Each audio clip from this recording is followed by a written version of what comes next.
détestait ça.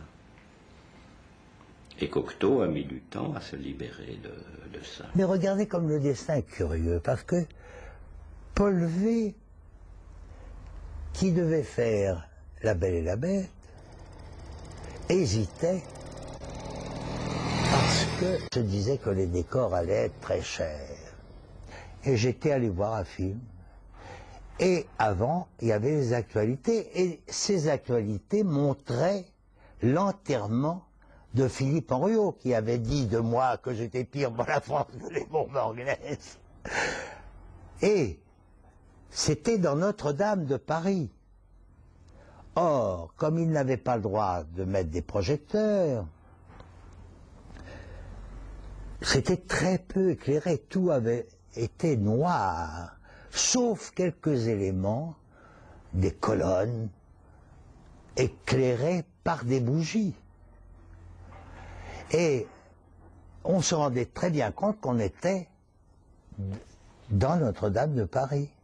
Et je suis raconté cette histoire à Jean Cocteau et à Christian Bérard, qui se sont dit on va faire les décors noirs avec des éléments éclairés, ce qui ne reviendra pas aussi cher que si on fait un vrai château. Disons, La Belle et la Bête qui est le plus achevé, qui est le plus classique, le plus traditionnel aussi, mais il a mis beaucoup de temps à arriver à ça, et puis se débarrasser de ce cinéma français qui voulait l'uniformiser. Il a regardé dans le journal comment il s'est battu avec l'opérateur Alcan. Cocteau m'a dit, mais c'est très simple, dans ce futur film que nous allons faire, il faut que tu penses à Gustave Doré et aussi à des peintres comme Vermeer de Delft. Je trouvais ça un peu écrasant comme responsabilité, parce qu'il est évident qu'on ne peut pas avoir la prétention de faire du Vermeer. On peut seulement s'inspirer de la lumière des peintres.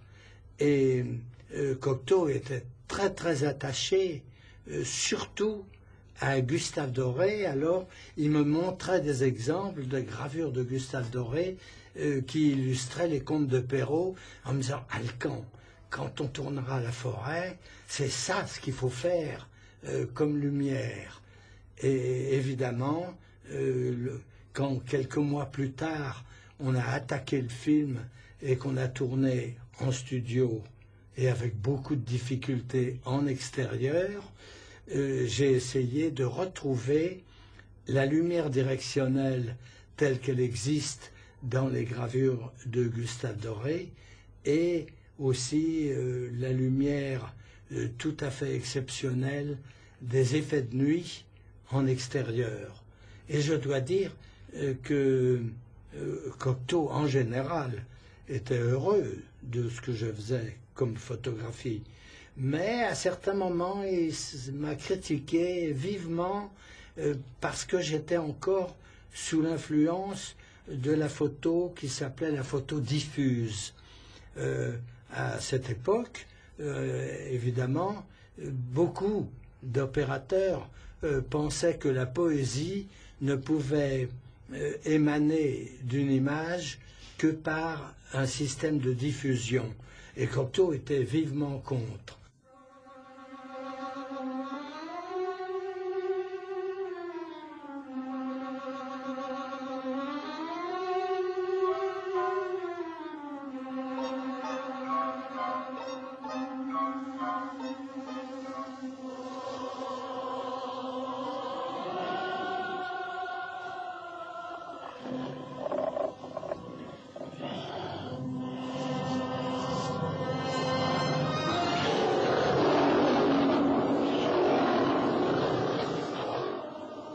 Que faites-vous devant ma porte à une heure pareille?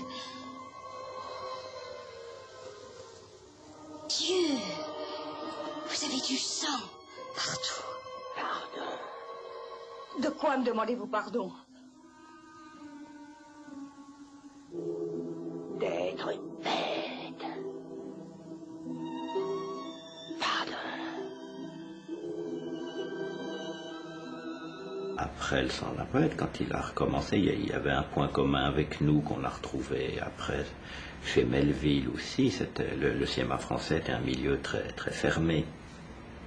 Une confrérie très, très fermée. Si on n'était pas fils de comme ça, on n'entrait pas comme ça dedans. C'était des femmes avec ses règles, ses trucs, et comme ça, et c'était des gens qui avaient dû subir un peu ces règles. Ensuite, L'Éternel Retour, c'est Delannoy même, qui était considéré comme un film de Delannoy, nous considéré comme un film de Cocteau. Par contre, on a considéré Les Enfants Terribles comme un film de Melville dans lequel Cocteau avait peu à voir. Et il a mis du temps à pouvoir démarrer. C'est ce qui fait qu'à un moment même, on a aimé L'Aigle à deux têtes.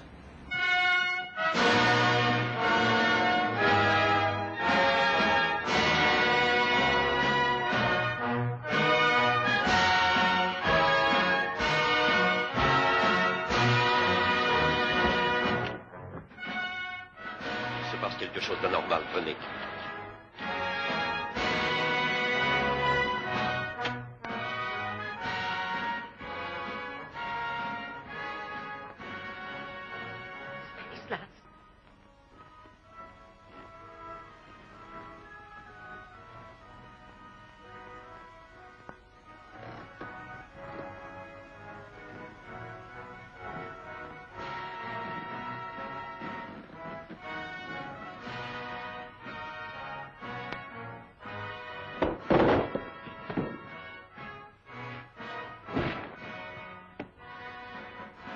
La bande des quatre, c'est-à-dire Pagnol, Duras, Guitry et Cocteau.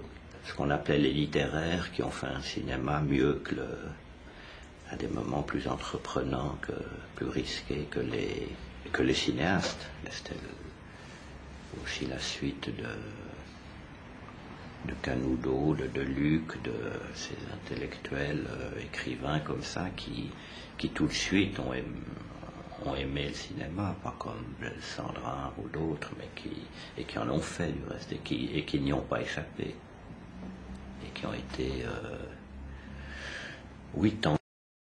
Lui comme au sens fort du mot, séduit ou tenté comme une princesse. Le cinéma était un peu son enchanteur Merlin ou des choses comme ça, et qu'on l'a retrouvé chez 4 personnes qui sont plus parties du théâtre ou de la littérature et qui ont fini par,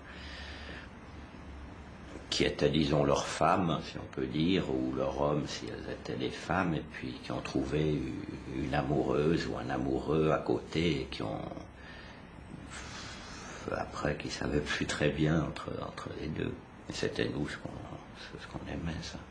Et qui était typiquement français, qui n'a pas existé ailleurs. Pour moi, c'est un cinéaste français qui avait fait beaucoup de livres avant, et puis qui en avait... bien sûr, il est écrivain. Mais si on dit c'est un écrivain français, on ne dit pas grand-chose, tandis que si on dit ah bon, c'est un cinéaste français, alors on dit ah bon, Cocteau, c'est un cinéaste français, voilà. Tandis que si on dit Cocteau est un écrivain français, les gens vous disent je le sais, merci.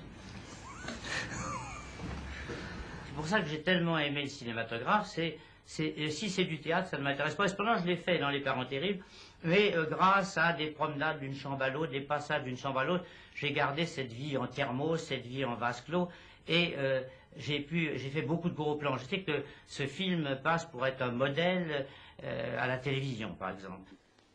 Mon rêve est de vous conduire